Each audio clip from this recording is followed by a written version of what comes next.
নমস্কাৰ beauty secret with সন্ধ্যাৰাগিনী চেনেলটোলৈ মই সন্ধ্যাৰাগিনী আপোনালোক সকলোকে স্বাগতম জনাইছোঁ।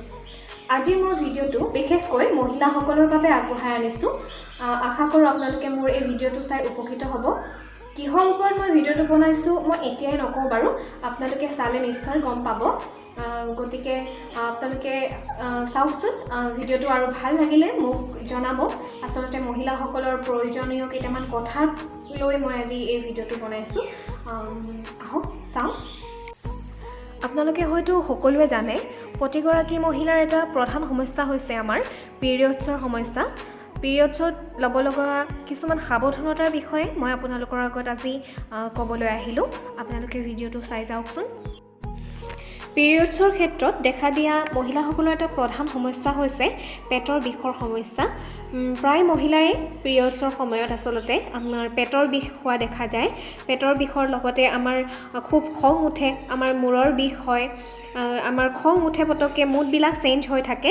গতিকে এই সমস্যাৰ পৰা হাত সাৰিবলৈ আমি কি কৰা উচিত, আমি কি কৰিলে এই সমস্যাৰ পৰা হাত সাৰিব পাৰোঁ, আহকচোন আমি চাওঁ। পিৰিয়ডছৰ সময়ত দেখা দিয়া আপোনালোকৰ পেটৰ বিষৰ সমস্যাৰ পৰা হাত সাৰিবলৈ আপোনালোকে এটা কাম কৰিব পাৰে। আপোনালোকে কল খাব পাৰে, কিয়নো কলত পটেছিয়াম আৰু ফাইবাৰ থাকে। গতিকে পটেছিয়াম আৰু ফাইবাৰ থকাৰ ফলত আপোনালোকে যদি খায় গতিকে আমাৰ পেটৰ বিষৰ সমস্যা ই নাইকিয়া কৰে।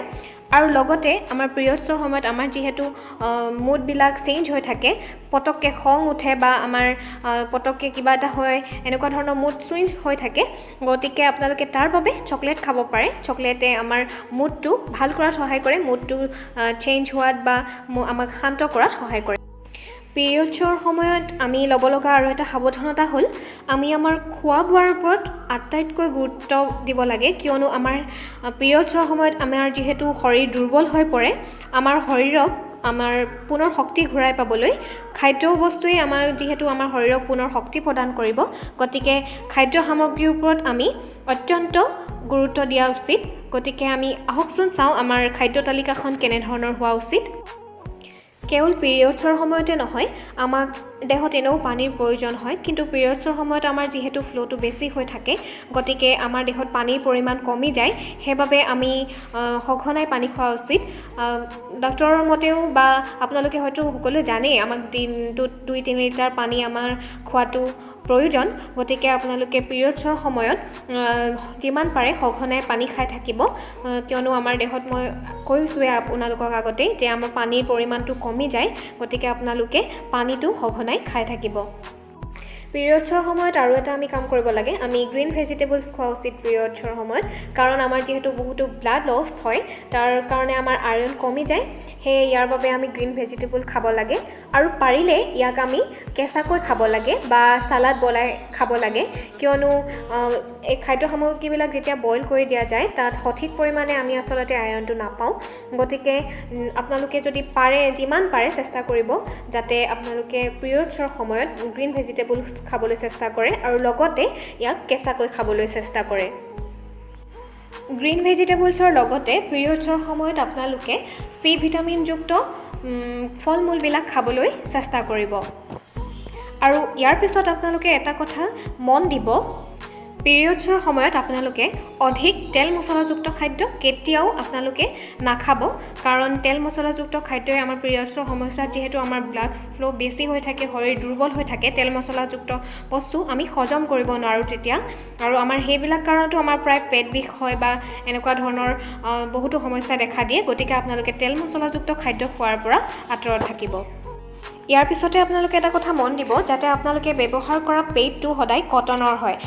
আজিকালিও দেখা যায় কিছুমান মানুহে আচলতে এতিয়াও কাপোৰ ব্যৱহাৰ কৰে। কাপোৰ আপোনালোকে পাৰিলে ব্যৱহাৰ নকৰিব, কিয়নো কাপোৰবিলাক ধুই থকা যায় যদিও তাত আচলতে বেক্টেৰিয়াবিলাক ৰৈ যোৱাৰ সম্ভাৱনা থাকে, যাৰ ফলত আপোনালোকৰ ইৰিটেশ্যন হোৱাৰ সম্ভাৱনা থাকে বা এলাৰ্জি হোৱাৰ সম্ভাৱনা থাকে। গতিকে আপোনালোকে যিমান পাৰে পেড ব্যৱহাৰ কৰাৰ চেষ্টা কৰিব। আৰু পেডটো ব্যৱহাৰ কৰাৰ ক্ষেত্ৰত মই এটা কথা আপোনালোকক কওঁ, আপোনালোকে পেডটো প্ৰায় 3-4 ঘণ্টাৰ মূৰে মূৰে চেঞ্জ কৰি থাকিব।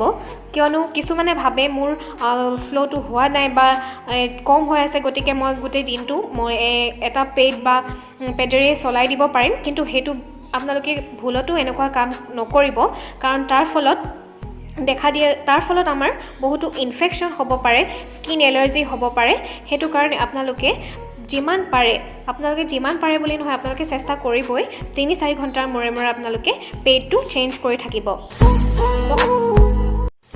ইয়াৰ পিছতে আপোনালোকে এটা কথা মন দিব আমাৰ প্ৰাইভেট এৰিয়াবিলাক আচলতে আমি খুব ভালদৰে চাফা কৰি থোৱা উচিত আৰু এটা কথা মন দিব যাতে আমাৰ প্ৰাইভেট এৰিয়াবিলাক কেতিয়াও তিতা হৈ থাকিবলৈ নিদিব কিয়নো প্ৰাইভেট এৰিয়াবিলাক তিতি থাকিলেও আচলতে বহুত ইনফেকশ্যন হোৱা দেখা যায় ইয়াৰ লগতে বহুত স্কিন এলাৰ্জি হোৱাও দেখা যায় গতিকে আমাৰ প্ৰাইভেট এৰিয়াবিলাক ভালদৰে ড্ৰাই কৰি ৰাখিব ইয়াৰ পিছতে আপোনালোকে ব্যৱহাৰ কৰা পেণ্টিটো সদায় কটনৰ ল'ব কিয়নো অন্য ফেব্ৰিক অৰ্থাৎ সিল্ক বা অন্য ফেব্ৰিকৰ ল'লে ভালদৰে অক্সিজেন পোৱা নাযায় যাৰ ফলত আমাৰ স্কিন ইৰিটেশ্যন হ'ব পাৰে গতিকে এই ক্ষেত্ৰত আপোনালোকে সাৱধানতা অৱলম্বন কৰিব ইয়াৰ পিছতে আমাৰ দৈনন্দিন অৰ্থাৎ নিয়মীয়া যি খাদ্য তালিকা থাকে আমি যি খাদ্য খাব লাগে সেই খাদ্য আপোনালোকে পিৰিয়ডছৰ সময়ত কেতিয়াও স্কিপ নকৰিব নিয়মীয়া যি আহাৰ আপোনালোকে হেয়া পিৰিয়ডছৰ সময়ত ভালদৰে খাই থাকিব ইয়াৰ পিছত আপোনালোকে